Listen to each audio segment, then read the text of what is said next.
So today I have with me for an interview voice actress Princess Little. Yeah, Princess Lil. I'm so happy to have you here, dear. How are you? I'm doing pretty okay. It's been a bit of a week, but it's been a good one. Oh? I am buying a house, which is great. Oh, wow. Big news right off the Yeah. bat. Oh my goodness, Oh yeah, I'm living congrats. up. I'm living up to the meme. Get a house by the time you're 30. Except I guess I'll be. Well, I am 30, so I'm still gum close. That's what matters. Hot. I guess.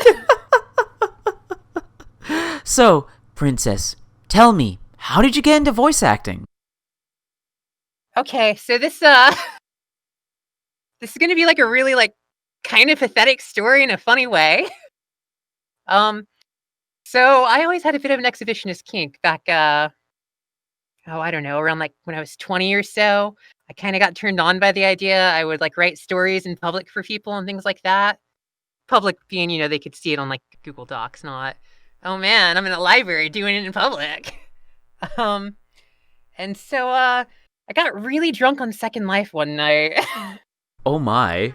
and and it goes places. To say the least, though, I ended up performing in front of a few people who were listening, and they said, "Oh, you're really good at that. Have you ever considered like doing more of it?" And I mean, of course, I just kind of like shut down. I was like, "No, never." Um, then 5 or so years later, I joined a big kink server, and I'd been doing like some fun things, like some hypnosis-based things, and all of that, making recordings, whatever. But that's when I started taking it a little more seriously. I bought like a better mic for it and kind of played about with making some kind of lewd things. Um, and just in general, like trying to do voice acting, I guess, from that part. I started taking it more seriously when I played D&D. I would do all the dumb, goofy voices in the world. Really great practice, by the way.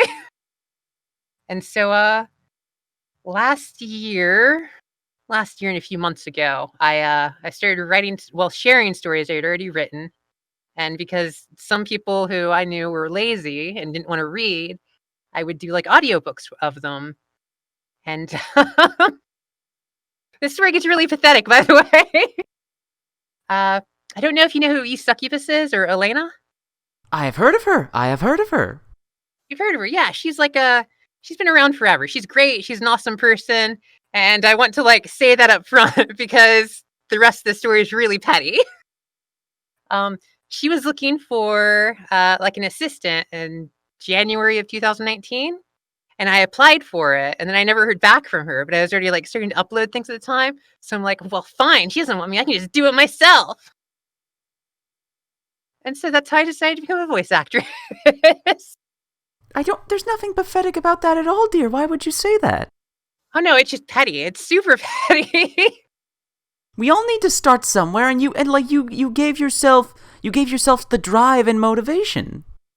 Oh yeah, absolutely. I didn't want to establish though.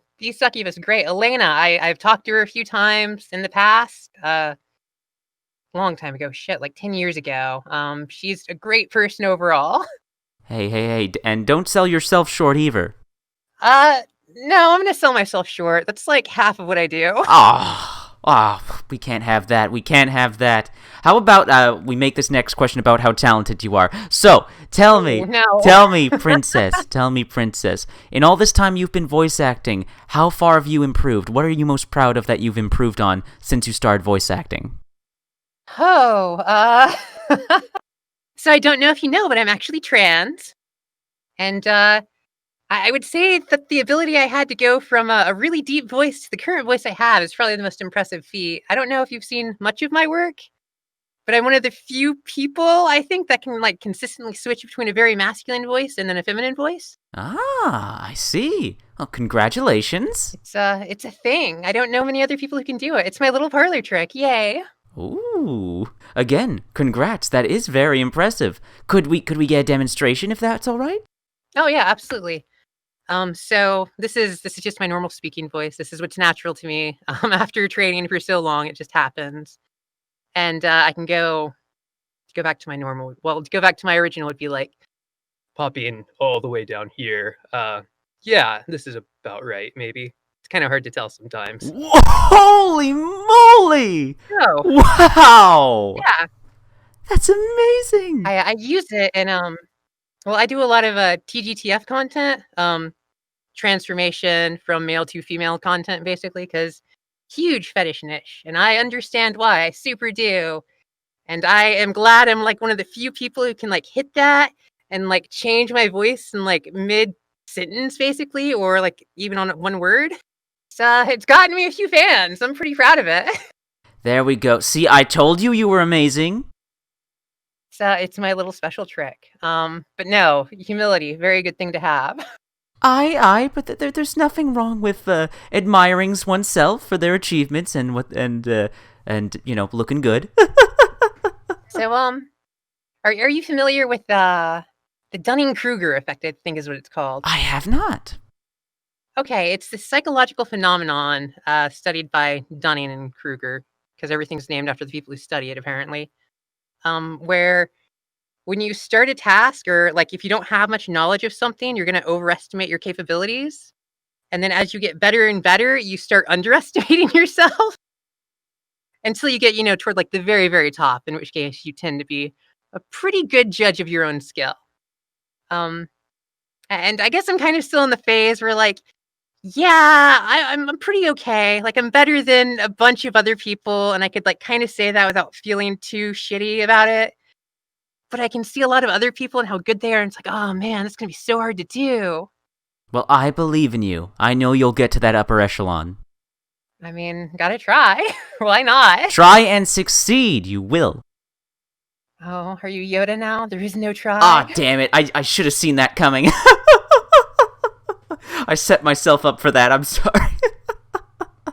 It's okay. Pop culture is a thing I have absorbed way too much of. That actually is an excellent follow-up transition to our next question. Tell me, who do you look to for inspiration when voice acting? Like, who were your role models when starting up this career? Admittedly, I didn't have very many role models because kind of a very specific circumstance there. I don't know of any trans voice actors, honestly. I mean, I think most of our exposure to voice actors is probably anime and video games. Gosh, I think the person who's probably the most inspirational to me right now, and someone I still like am just beyond impressed by, is Masako, Goku's voice actress in Japan. Oh. God, she is like fucking pushing 80 and she can still do that shit. I did not know that. That's incredible. Yeah, she's like pushing 80 and she I don't know if you've heard her Goku Black voice, but it's good. Oh my god. This 80-year-old woman can still yip like she's fucking in her 20s and, make all those combat sounds and everything, and she's been doing it forever. And then, they ask her to do like a darker, more seductive guy voice and she like fucking nails it. It's like, whoa. Okay, I guess that kind of leads into this next question. Are there any voices that you have yet to master that you really want to? I mean, when you say master, like I want to pull that to an extreme, but like all of them. I'm constantly working on trying to improve every voice I have. It's a thing. You just kind of have to do it. I'm sure there's like a point where it's like good enough, and like I'm probably past that point on a lot of things. But yeah, I have a like a gremlin voice that I'm really trying to work on. That's been real tough for me. Gremlin, you say? Oh yeah. Describe the voice, because gremlin can be it's a broad fantasy term. High pitch, nasally, conniving, the kind of thing you would see as like a henchman that's supposed to kind of annoy you and maybe be comedy relief. Oh, okay. Oh, that sounds like fun. It's getting close there. So I have a bratty princess voice I often use, and I'm trying to make sure the gremlin voice and the bratty princess voice don't like merge ever. And that's where the challenge is. It's a lot of differentiating voices. Okay, let me ask you this. What's your absolute favorite voice, your favorite character to play as? Oh, I have to stand up for this one. Hold on. Oh, if I don't fall over. Listen, everyone loves a mommy voice, don't they? No, it's a great one. I will refrain from commenting, but I will say that was spectacular. That was really good. Yeah, no, I'm really proud of that one I can do. How many voices do you think you can do overall? Let's see. I have a guy voice. I have between voice. I have the mommy voice. I have a very arrogant voice. I have my normal. I have a higher pitched bimbo-esque voice, and then I have the bratty princess voice, and then I'm working on this gremlin voice. So I think it's like 8. Damn. I mean, there's more to be had. I don't know if you've seen I'm so bad with names and I feel horrible about this. I don't know how I remember Masako's name. The guy who voice acts as Bender. Oh, John DiMaggio, yeah. Yeah, John DiMaggio. He has this YouTube video up where he just goes through like 10 or 12 characters in like one sitting, popping out a voice for each one of them. You'd like to get to that point? I mean, yeah, absolutely. That's being able to do that with such confidence and they all sound just really solid it's an impressive skill. He has a very good ear for it and he has like an intuitive talent that's really I don't know. I shouldn't call it a talent. He's been doing it for so long that it's a skill. Talent, skill, aren't they interchangeable? I don't know. Some people usually think talent is something you're like born with and skill is something you develop. Fair. So, tell me, Princess, like, what's a project you'd really love to be a part of? Or is there a client on Twitter in the Not Safe for Work community that, like, hey, I really want to work for them? Is there a specific kind of role you really want? Like, what is your desire as a voice actress? What do you want? Oh, so maybe cheating. Probably my favorite client that I worked with, and who I desperately want to work with again, is God damn it, why am I so bad? I just call him the Baron because his name's like Baron something, and I am awful at names. It's all right, dear. It's all right. Awful at names. Nah, because now I have to promote him. Hold on. Baron Strap. Mostly just like tickling and bondage stuff. All like he makes a bunch of 3D animations for it. Really good stuff. Puts a lot of work into it. He's great at scripts. He's really good at it. High praise, high praise. Yeah, no. Okay, so the one part I will be egotistical about is writing. I've been a writer forever. Like writing was my passion growing up. It was my passion through like middle school and high school. I went to college for writing. Oh my god. Yeah, still what I do. Like half my content is still just writing stuff. And it helps. I can write all my own scripts. But yeah, no, his writing's really, really solid. Like he really like understands and gets the how do I describe this? There's a certain kind of rhythm sexual scenes need to have. A lot of times, this kind of pacing, this rhythm gets really warped when you see people writing it who aren't used to it, and you can kind of feel where it lags and what they should cut and what they should focus on more, or like it's way too mechanical and feely. You'll see it in a lot of non-safe for work things. So I don't know why I said it instead of just going the abbreviation. Where like they'll repeat what's happening to them. I don't know if you need an example. I can explain one. Hey, whatever you feel is best. Have fun if you'd like. Here. No, because I have to keep it safe for YouTube. Don't worry. Oh, I don't give a shit about YouTube. Don't worry. Oh, well then. So what you'll hear a lot is, oh God, he's sticking his cock inside me. Oh God, now he's pumping and like fucking me. And it's like, okay, sure. But there are ways to go about it and do it better. Oh, how so? Well, yeah. So depending on the kind of thing you want to go for, like if it's a romantic one, right? You want to go more like, babe, I can feel you inside me. Or if it's more just like kind of a like sexed up thing, it's more like, fuck me harder, stud. Come on. You just gotta, push things in to get that kind of that rhythm going. You have to get set a pacing, what's going on. You have to get into like the emotional state of the character, how they feel, blah blah blah. I don't know. Sex is a very I shouldn't say it's an emotional thing, but it's a very intimate thing, like inherently. Exactly. You might not be emotional about it, but you can learn a lot about someone from sex. Yes, very true. And so you kind of want to display that same emotion when you're doing lewd voice acting in particular, because part of the big connection people have is the emotional one. Ah. Everyone can point out like 30 of their favorite porn clips, but there's that one special one that kind of hit them at the right spot that had just something like the girl looked like someone familiar, or maybe it was a situation they had experienced before and they were like, man, I wish that happened to me. Okay, Princess. Now I have to ask. I'm assuming, like, when you started out voice acting, it wasn't immediately safe for work. There was a transition period. So tell me, how did you transition? How did you transition from safe for work to not safe for work voice acting? Oh no, I pretty much started not safe for work. Okay. This is interesting because most VAs I interview, like, they start safe for work and move to not safe for work. Okay, this is fascinating. I think there's a bit of an age thing there. Like most of the VAs that are kind of current, I think, are in their 20s, or yeah, probably mostly in their 20s. There's like a big clump in their 20s and like 18, 19 in particular.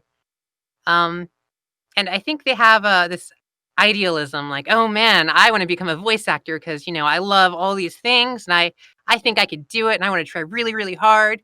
And then they get into it, and it becomes like their life effectively. And then most people are sexual beings of some sort. They're either interested in it, they're curious, whatever. They have to express it. And they do this all the time. They do voice acting all the time, right? And so eventually, like, the sexual nature of like themselves has to have an outlet. And voice acting's a perfect outlet for it. That's a very interesting take. Find me a writer who's never written a sex scene. I will call someone a liar. Uh, raise his hand slowly. Okay, but how old are you? 24. You got some time. Just wait. Well played. Okay, in that case, I want to ask. Your very first not safe for work VA project. How did that go? Do you remember it? I sent it to you, actually. That was the Midnight Succubus thing. That was your very first. That was your my very first first. thing. My very first project. I mean, I'd teased people before. I'd done like dirty talk to people, whatever. But that was my first, like, I'm gonna sit down and write a thing and try and like make a lewd thing for people to listen to. And okay, and how did your business model evolve? Mostly by luck. So business is a really, really weird one, especially on the internet, especially when it comes for not safe for work stuff, porn, whatever. When it comes to anything, there is a big factor of luck. Um, you can do things to influence it, find people who are bigger than you that want to work with you, uh, find some appeal to get your things out there and get some good eyes on it. Um, Appeals to like influencers or whatever. There are ways. In my case, I was lucky in that I had a shared passion with many artists over like certain subjects and kinks and all of that, and I could offer something that they couldn't really find elsewhere. And so if I was like, "Hey, do you mind? I want this commission from you. I'm going to pay you to get this piece of art, and do you mind if I do like an audio recording for it?" And so people would see the audio recording and be like, "Oh yeah, that's good," or they'd see the art and they'd see in like the description, there's an audio recording, like, "Huh, I got to check that out." And so that brought me, views and stuff. And mostly I was just having fun doing it. I didn't really super plan to start making a business out of it. Um, Oh, but okay. it kind of developed and it's like, "Huh, yeah, there is good money here. I guess I'll take commissions." So I started taking commissions and it just kind of went places. Yeah, very good places I see, eh? Yeah. I'm making like $350 a month on Patreon, which is great. I still get frequent commissions. Like, I'm doing pretty okay. It accounts for like a third of my income. Oh, wow, congratulations. I'm so happy for you. That's Yeah, no. awesome. It's great. I feel super lucky, like, every day when I think about it. It's like, wow. That probably has something to do with how talented and skilled you are, eh? Oh, Probably, though I don't want to admit it. Well, we'll make you someday. Someday I'll get you to admit it. In the meantime, though, I'm curious. How did you get introduced? How did you introduce yourself to the AVA community? I hopped on Twitter. I'm sorry, this is also really stupid because I did literally no research. I hopped on Twitter, and then like I think some voice actor who's following some of the same artists I follow, or that followed an artist I worked with, like followed me. I'm like, oh, who's this? And so then I followed them, and then like I started seeing like retweets of a bunch of other like lewd voice actors. I'm like, oh, who are all these people? And that led me to like stumble over like the entire community there. So I just joined up. Why not? Sometimes the simplest stories are the best ones. I mean, I don't have any. I wish I could say, oh yeah, it's all planned. I had this all in my head. No. Hey, that's fine, dear. That's fine. So, what's your opinion of the adult voice acting community? Oh, it's a lovely community, actually. Like, I'm actually really surprised by it. I mean, you of course have your little bit of drama here and there, but whatever. Every community is going to have that. I don't think there's anything like since I've been part of it, I haven't seen anything meaningful, like in a bad way, I guess. So that's more than I can say for most communities.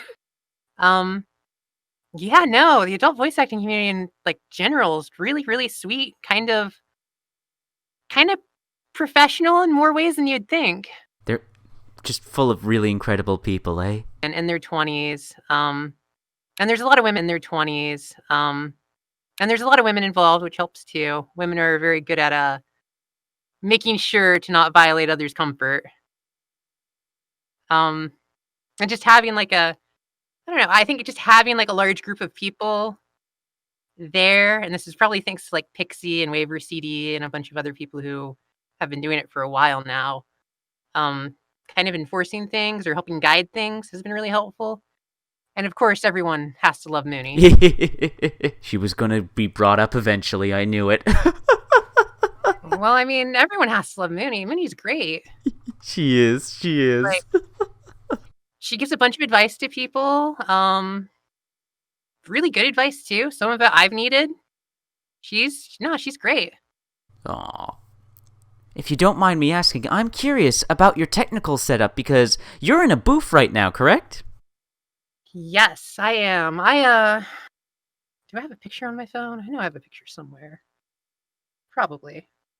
So I'm currently using just a PVC booth, which is you take some PVC pipes, you make a square cube. I guess it's not a cube because it's not even, whatever. I don't want to do geometry right now.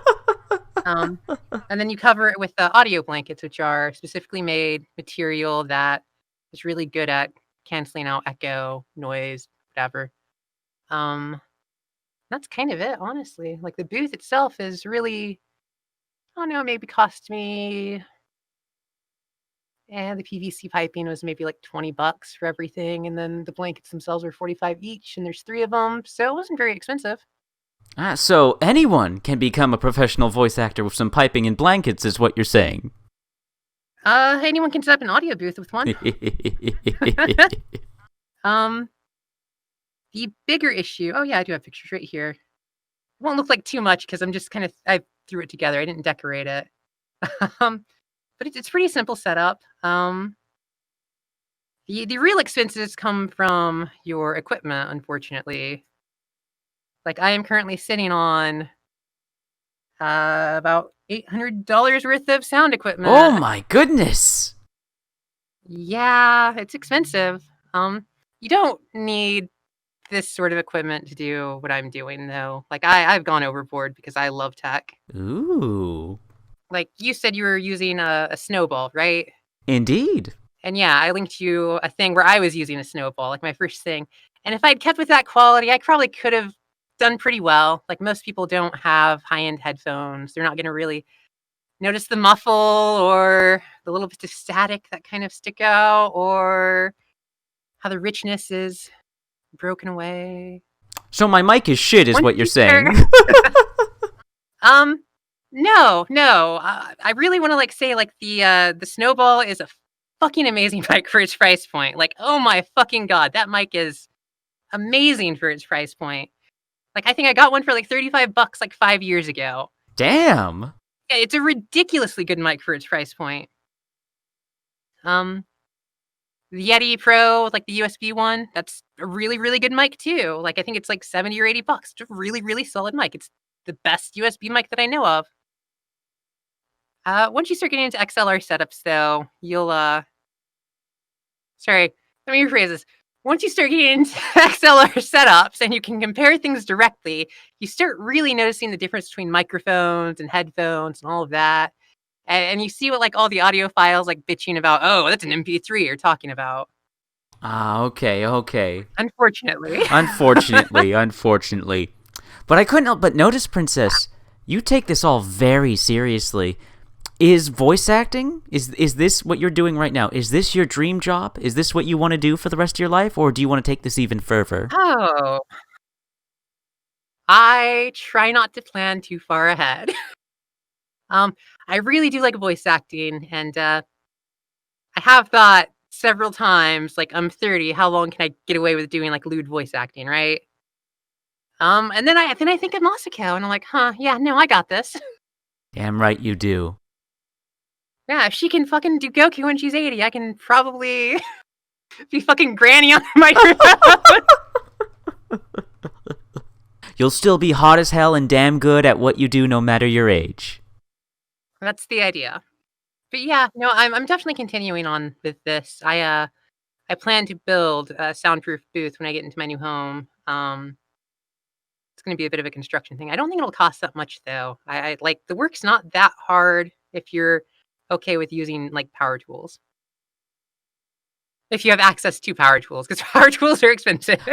Oh yes, I work renovations. Believe me, I know they are. Oh yes, you do know. Yes, yes.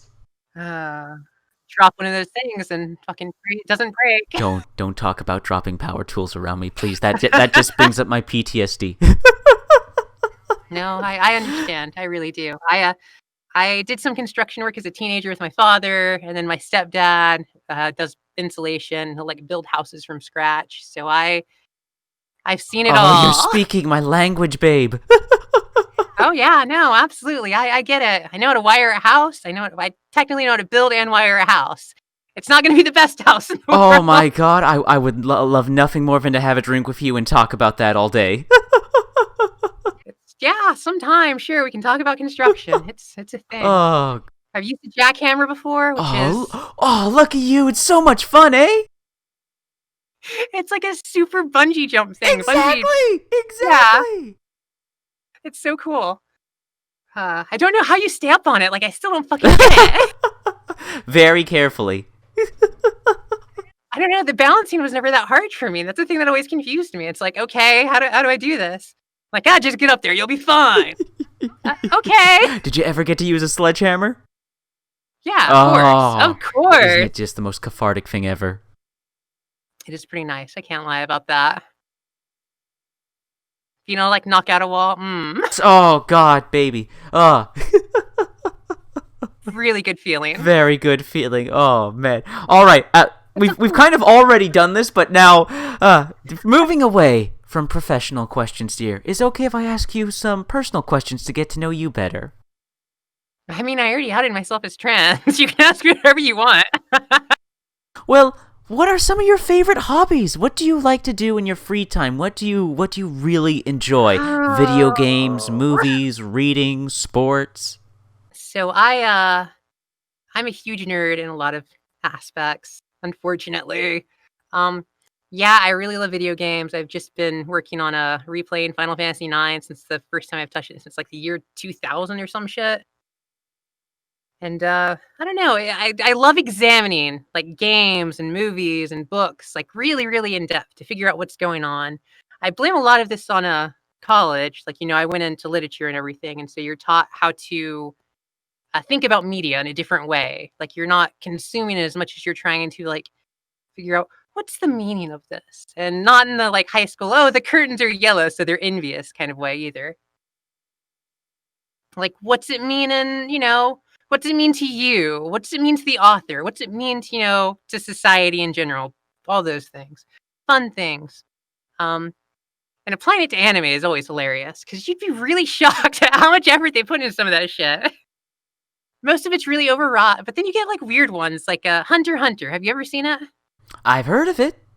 Hunter x Hunter is a shonen, just, a fucking battle anime when it comes down to it. And yeah, it has some really weird themes in it that kind of make me confused on what exactly Togashi's trying to say, but also really, really enamored with it. And it's a fucking battle anime. It's amazing what kind of stories with the types of characters they have can have effects on us and say things to us on levels we never expected. So I get where you're coming from, totally. Yeah. And then if you want to get on a meta level, metas, oh boy. I'm sure you know who Toriyama is.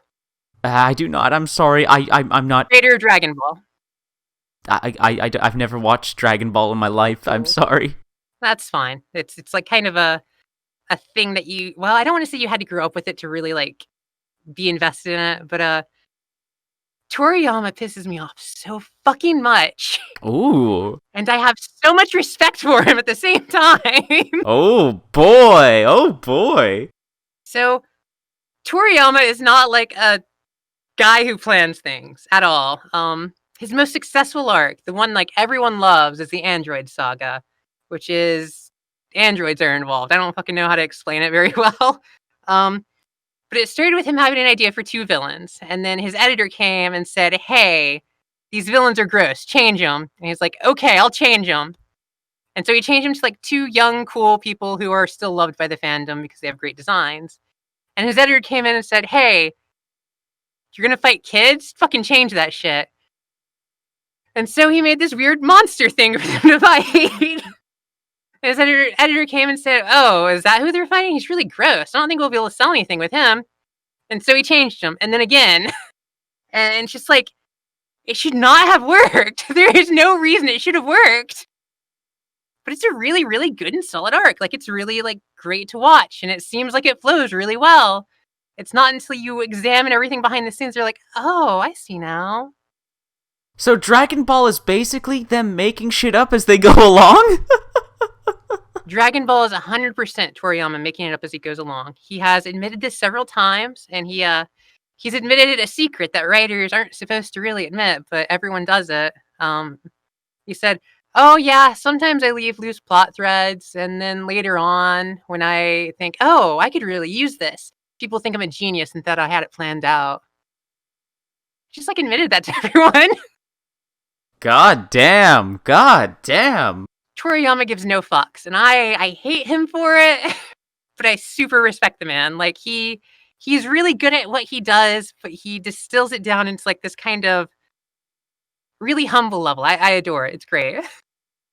But it's frustrating because it's one of the most like successful franchises in like the world. All done by one guy who has no plan. Hey, isn't that life? Isn't that just life for you? Sometimes, apparently. Oh, man. Well, what else do you love? You're obviously very passionate about anime, but what about movies, video games, television, sports, books? I'm a bit of a movie buff. Ooh. I try and watch most movies, not necessarily mainstream movies. I'm like, I don't have anything against them or anything. Like, blockbusters are fun and they're, whatever. They do what they're supposed to do. They entertain you.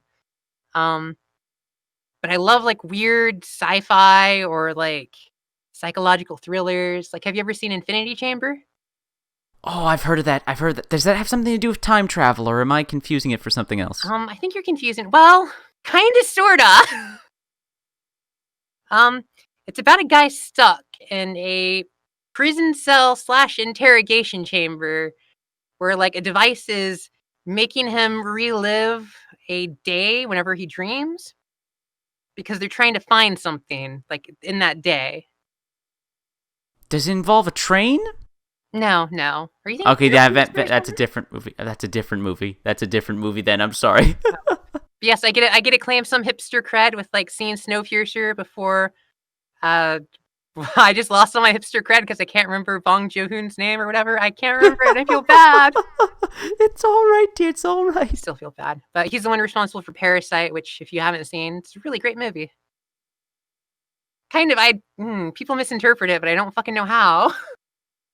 I don't want to talk about it. It's okay. It's okay. I've seen so many takes on Parasite, and it's like, guys, really? But watch it sometime. It's a really great movie. It's it'll depress you though. So will Snowpiercer. Oh, I know. I've seen Snowpiercer and I've heard of Parasite. Yeah, Yeah. I'll know going in this is gonna hurt like hell. Yeah. I don't know. There's a lot of movies I've seen. Like, it's hard to name them all. Like, have you ever seen The Circle? The circle. Damn, that sounds so familiar. Why does that sound? Remind me. It's about aliens abduct, like, I think 50 some odd people, and they all have them in like a circle, because haha. Oh, and one of them has to choose which one lives. Yeah, like, there's a time limit, and if someone doesn't step off of their little tiny circle, then someone will be killed, and they get to vote for each other. I have not seen that yet. Like I've seen like the title and the description like around Netflix. I have not watched it yet. You recommend that? I recommend it. It's it can be a little like preachy. No, that's not the word I'm looking for. A little on the head, on the nose with commentary.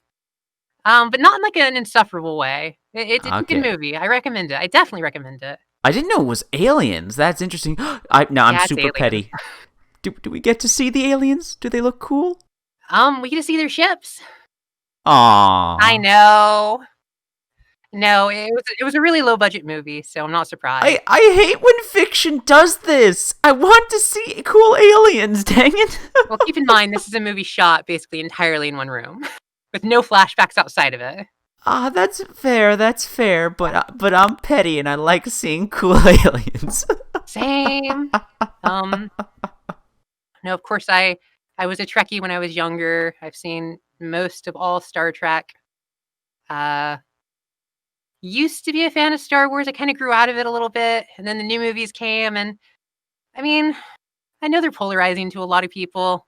I kind of don't have a strong attachment to them. It's like, oh yeah, they're blockbusters. I fell out of love with Star Wars, I think, at some point. That's fine, dear. That's fine. Yeah. Books I've read basically every classic there is, unfortunately. Don't read Dostoevsky unless you have to. Don't read Dickens unless you have to. Oh, Dickens isn't that bad. I'm silently judging you right now. Oh, okay. All right. No, Dickens is a good writer. I'm not going to take that away. He's a really good writer. The more you know about Dickens and the more you start understanding about his work, the less you like the man. Oh, okay. In that context, okay. Yeah, and this is what I kind of mean, like when I was referring to like a meta sort of thing with interpretation. Like, no, the creator shouldn't mar your interpretation of a book or your enjoyment of a book or a piece of media or whatever. But sometimes when you know what the creator was really intending to do, you're like, I can get that. Yeah. And of course, I'm 30, so I played more video games than most of you can probably remember.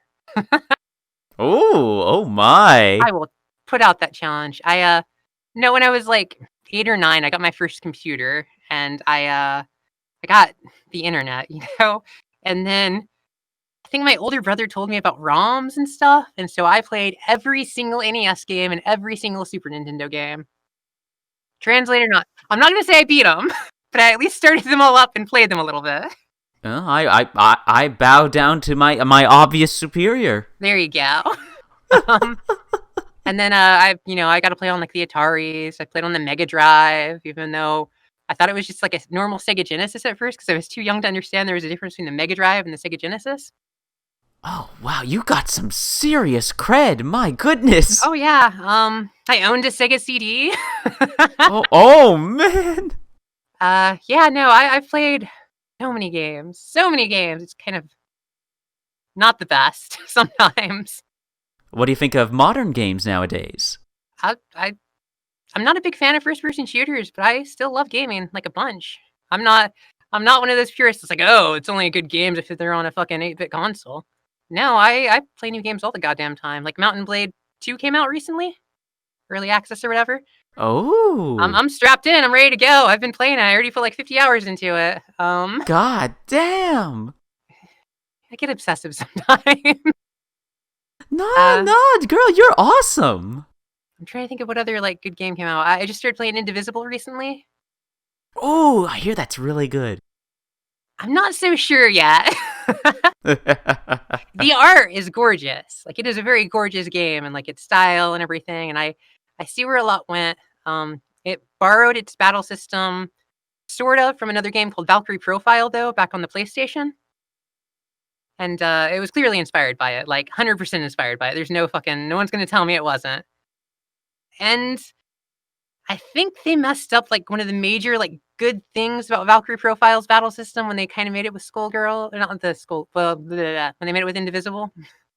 So in Valkyrie Profile, the idea was you had various party comps, and you each character was assigned to a face button. It's the same in Indivisible. Every character is assigned to a face button, and then in Indivisible, you have to build combos by pressing, the face button a certain amount of times on each character, and you can string things together and make like good combos and stuff, and it builds like a gauge, and you can use that gauge to use special attacks, and it's good. Like it's a good idea and everything.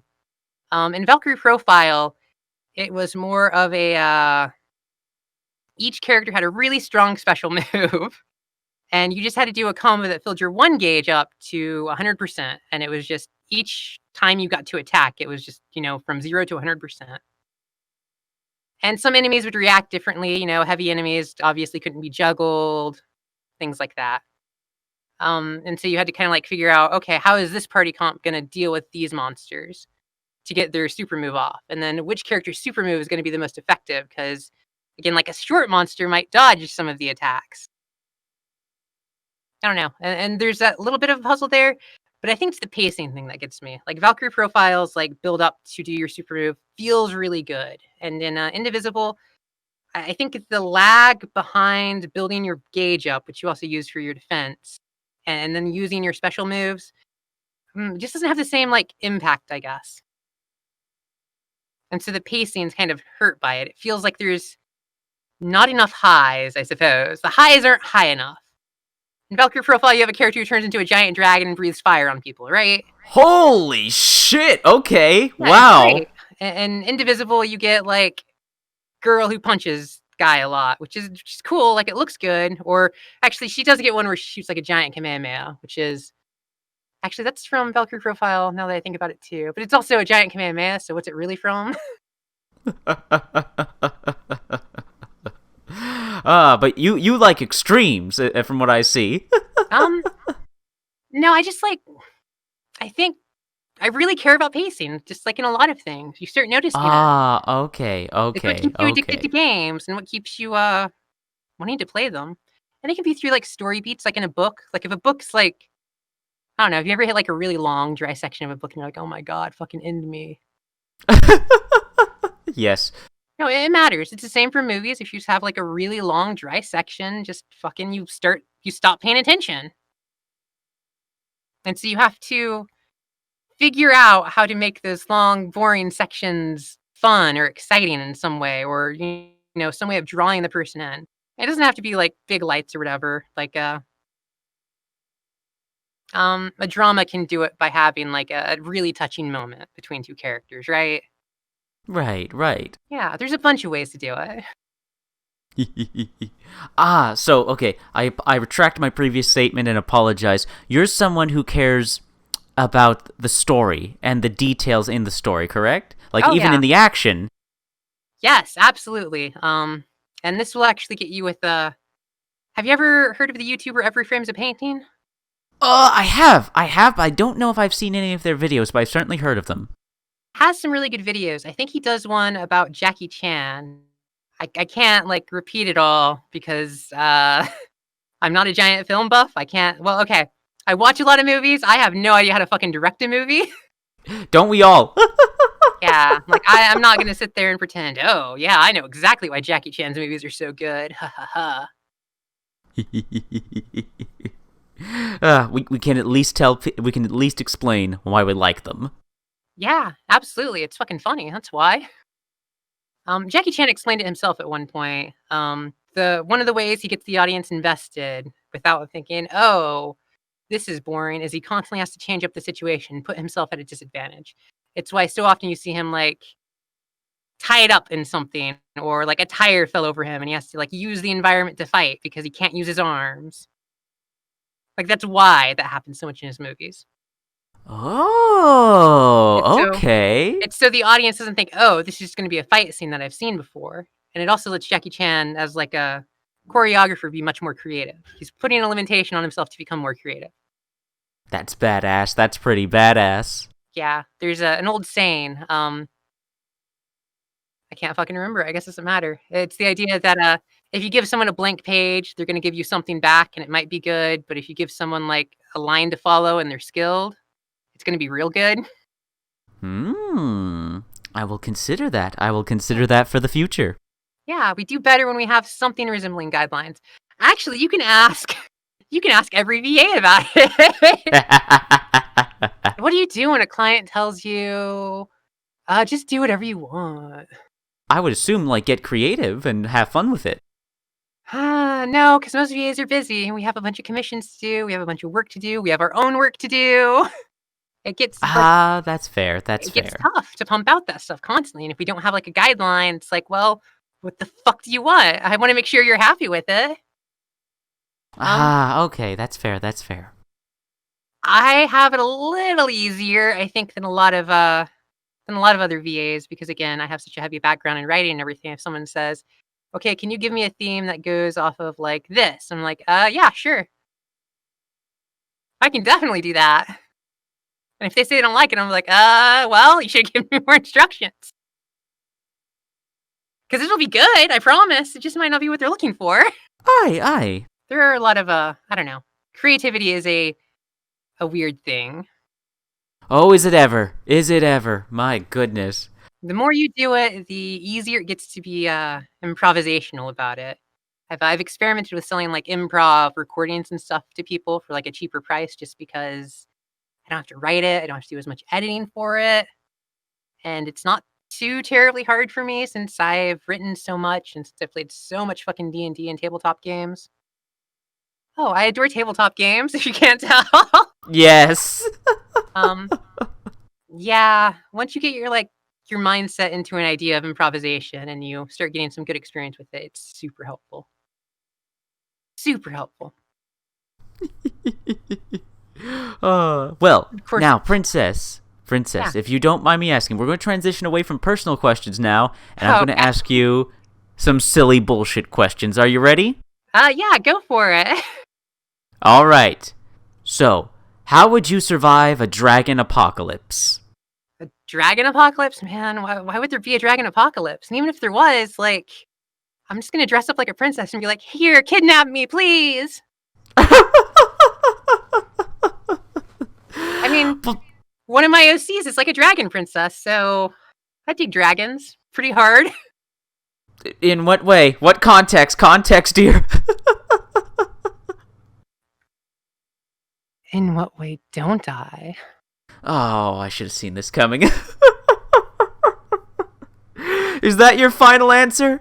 Dress up as a princess and seduce the dragons. Well, I wouldn't have to seduce them. They just think I'm like some pretty maiden. They'd be like, "Ha, you're coming with me to my lair," and I'd be like, "Okay, sure, cool." Great plan. I will not lie. Great plan. Great answer. Yeah. Okay, okay.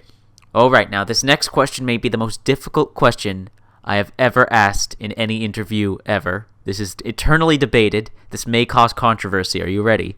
Is it cake versus pie? Wait, what? No. Cake versus pie. No, no. Oh, It's okay.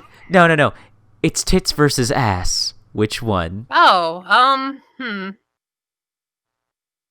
So I don't. Mm, I don't have a way of answering this without being somewhat controversial, so I'm just gonna go all in on here. It's definitely ass, and the reason is because tits are great no matter the size. But a really flat ass, A really flat ass isn't fun. You pull someone onto your lap. It hurts. It's bony. It doesn't feel great. You try and spank it and you just end up hurting them. Nah, it doesn't work. It doesn't look good in like skirts or yoga pants. Yeah, definitely ass. Wait, I'm confused. Like, so you're picking ass as the one that's better, or the one that's or breasts are better? Like, because you. Oh, I guess I'm adding like big on both of them. Like inherently, I guess my mind just went there. Oops. Well, then I guess if you want to reverse it, then yeah, tits are always great. Everyone has a good set of tits. I was so confused. Wait, she's picking ass, but she's just criticizing it. I'm trying to decipher what's going on here. I guess I don't know. I do a lot of like expansion-based things, so I guess my mind just went right there. Okay, so your answer is tits. Yeah, because everyone's tits are great. Okay, all right. I've never there's never been a bad set of tits I've ever seen in my life. Aw. Outside of some like mangling or whatever, we don't count that. We don't count it's that. Extraneous circumstances, okay? And whatever those circumstances are, they could be applied to the butt too, so whatever. All right. Last silly question. Tell me, princess, what adorable animals would you fuse together to create the most adorable pet ever? Oh, that's a really tough one. I want to see a pangolin and a rabbit fused. 100%. Why is that? Have you seen a pangolin before? I actually have no idea what that is. Google pangolin. Okay, I'm Googling pangolin right now. Oh my god, it's an armadillo! Yeah, it's like a little armadillo kangaroo mix thing already, right? Right? It's fucking adorable. Now combine that with like a Rex bunny, and oh my god, you'd have like this fluffy little like pseudo-armored like pet to just hug forever. You want a Pokemon! Essentially, you want a Pokemon! I want a Pokemon. Yeah, that's a damn good answer. Give me my Pokemon. Alright, princess, we're coming to the tail end of the interview, and I like to do something special to finish off these interviews with. So, princess, How do you feel? Wait, what? I said, oh no! What? Oh no, what would you? I'm not, it's nothing nefarious, I swear. So you say. Now, princess, you get to ask me questions. Can be as serious, as silly as you like. I am an open book for you. Can be as personal or impersonal as you want. Like, ask me anything. Okay, so I think I have like 3 questions all based around the same thing, and I am so sorry, but ever since I heard it, I had to like fucking ask eventually, but I was trying to like find a way to do it sneakily. So are you aware you have a very distinctive laugh? I guess? I've been told I sound like Elmo. I don't hear the Elmo in it. It's very distinctive, but I wouldn't say Elmo. So that answers the second question. People have told you that you have a distinctive laugh. I was just wondering, because I don't know, maybe I'm the crazy one who just thinks it's distinctive. So when you laugh, you go like really high, and I can fucking tell what your throat's doing.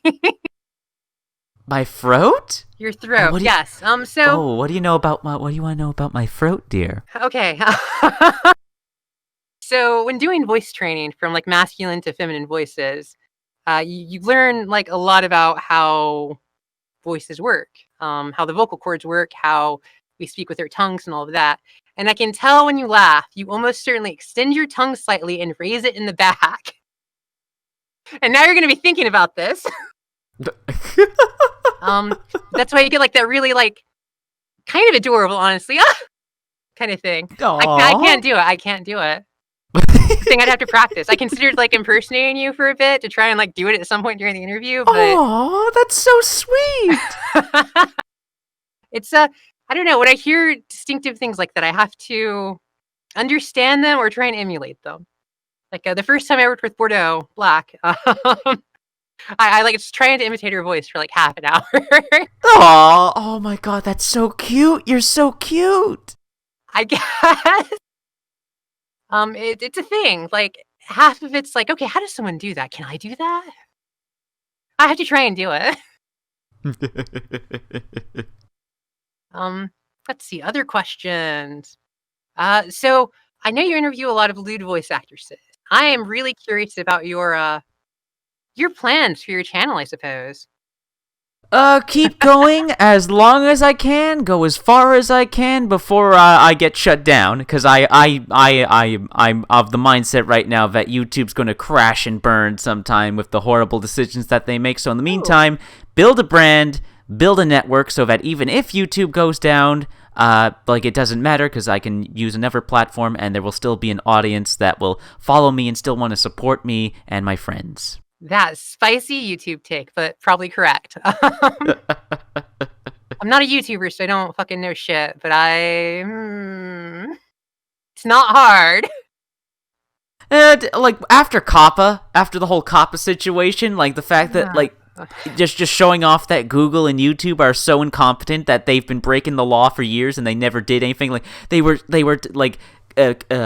gathering data on children, collecting data from children, and that's fucking illegal. And not only were they doing that for years, they started bragging about it, which is the whole reason this Kappa situation even happened, because they started fucking bragging about how they collect data from kids. Yeah, they're pretty incompetent. I have no doubt that it's we're on the edge. YouTube just needs a little push. Since someone's going to deliver their push, they're going to do something incompetent, or they're probably just going to trip and fall. No one will need to push them. They'll just fucking trip on their own clumsy feet. Probably. There's a lot to it, infrastructure-wise, of creating a second YouTube or whatever. But Amazon's pretty fucking close right now. That's my bet, at least. Amazon will be the most likely to step up if YouTube starts taking a dive. Right. How'd you originally start YouTubing? I was kind of curious about it. I could have just probably searched through your archives, but I'm lazy. I originally started as a young teen, and basically I just wanted to make YouTube videos because I was inspired by other YouTubers I was a fan of, and because I wasn't seeing people making the videos I wanted to see. I was like, why aren't people talking about that thing? Why aren't people playing this, making videos on this video game or whatever? I went, okay, fine, I'll do it myself. Fair. So how did you transition kind of into meeting a bunch of not safe for work voice actors and kind of, doing more of these types of interviews and your live streams and all of that? Okay. That started with the announcement and my personal discovery of the video game Subverse. I made some videos on the game.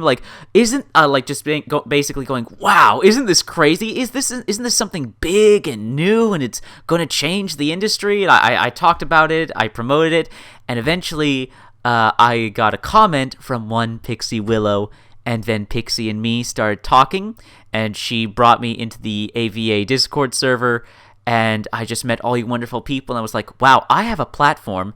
There are these bunch of awesome, really nice people that are completely, misrepresented and misunderstood. I can use my platform to help promote and support them. I can do something good. I can be useful and a productive member of society, finally. Aw, don't say it like that. You do construction work stuff. That's or refurbishing. That's super productive. Fair. But this feels more fulfilling. I'm genuinely helping some really kind-hearted, wonderful people, and it feels amazing. I've made friends who I consider to be family through doing this. I super get that. I probably wouldn't quit my day job even if I exploded in money over here. It's a really nice job. I love this job too. I don't know. I get to balance them really nice. It's good. I like it. I'm happy that where things are. But I work with the developmentally disabled. I help teach them new skills, things like that. Oh my god! You're an angel! You're an absolute angel! I'm really not. I do love that job. Yes, you are. That's wonderful. It's That's wonderful what you're doing. It's a really cool job. If people are out there and they don't have a job, especially right now, oh my god, check around. You might have a facility around you that needs the help. They're always hiring, because the pay is usually not very good. But it's a really fulfilling job. You get, I don't know, I've gotten punched a few times, but it's okay. Oh, bless you, princess. They don't. Most of them don't know how to punch with force. I don't know how else to say that. Yeah, you can get hurt, but I don't know. Be smart, and you can take away all the risks, and you just get like a really fulfilling job. Aye, exactly. Is there anything else you'd like to ask, dear? Yes, there is. Oh, Favorite video game? Doom. Doom. Okay, it's Doom. It's either Doom 2016 or Doom Eternal. I'm still debating with myself. 2016 is a really good game. Oh, you've played it! Oh, you played it. Yeah, how could you not? I haven't played Eternal yet. I plan to get around to it. Good. It's so good. It's so good. It's I mean, so good. God, Doom 2016 came out basically after a huge fucking like lull and like good, fast-paced, arcadey shooters, I guess is what I want to say. Yes. Without like a bunch of billion fucking set pieces everywhere. And it's just cathartic to play. Oh my God. Doom 2016 is really solid game. Like, it's the game I would say is close. Like no game can ever match this, but it's the closest I think a game has ever gotten to feeling like sex. Well, see, just wait till Subverse comes out. There we go. No, there's a lot of really good voice actors on Subverse. I've only really like started researching it recently. I feel bad about that. You have a life, dear. It's all right. I know, but I really like being in the know on a lot of things. But I really only started researching it recently. Like I worked with Bordeaux Black on like an audio before I even knew what Subverse was. I know. Miss Bordeaux speaks very highly of you. Which is good. I'm glad. We have a fun project coming soon based off of Castlevania, so. Oh, her favorite! That's I can't wait. Wait. Well, it'll have to be recorded soon. There's some. Probably not till next month. Probably. It'll be a fun one, though. Very exciting. I'm a huge fan of the Castlevania games. I played them all. Okay, no, I haven't played 2 of them. I haven't played Vengeance or the new one. New one? What's the new one? I don't fucking know what it was called. Like Castlevania, whatever. I think it's just called Castlevania. Castlevania, whatever. Okay, that's a very stylistic, very brave choice to call your game. I think it just released on Steam, like kind of, sort of recently. I didn't like what years ago. Really? I feel like maybe I'm horribly off. Are you talking Bloodstained Ritual of the Night? No, that one's really good. I backed that one. I kickstarted that fucking one. I've beaten that one already. Shit, I put like 40 hours into that. Oh my gosh, then Zangetsu stuff dropped. I need to go play that eventually. Glad I could remind you. Maybe I'm thinking of another game. There was some vampire game that came out not too long ago that was just bad. Bad vampire game? I have to fucking look at this now. Shit. Most recent Castlevania game. Come on, Google, do me a favor. Well, oh, video game music. What's your favorite video game song? That's I don't think that's fair, dear. No, that's super fair. Okay, what's the one that's been stick in your head the longest? How about that? Okay. Do you know the game Destiny? Yeah, I know the game Destiny. Okay, well, in Destiny 2, in their recent expansion, Shadowkeep, there's this one boss theme. There's this one boss music that's just, oh my god, like just the orchestra and the choir, the way they work off of each other and build, like, oh, it's so epic. Okay, by recently, apparently I meant 2014. Oh! Wait, are you talking about Lords of Shadow 2? I think I might be. I love that game. That was a great game. Oh, I thought that was one that sucked. Was it Lords of Shadow that sucked? Did either of them suck? Lords of Shadow don't suck. They don't suck. Why didn't I play these games? They're really, really good, honestly. Maybe I should go fucking play these since I missed them. And I thought they were reviewed poorly, so I probably just skipped over them. That's why.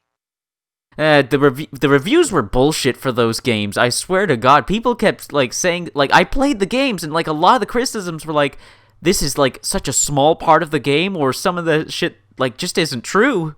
Yeah, 2014. I was that was when I was doing Burnout, because as soon as I got out of college, I did content aggregate writing. Oh my god, fucking never do that.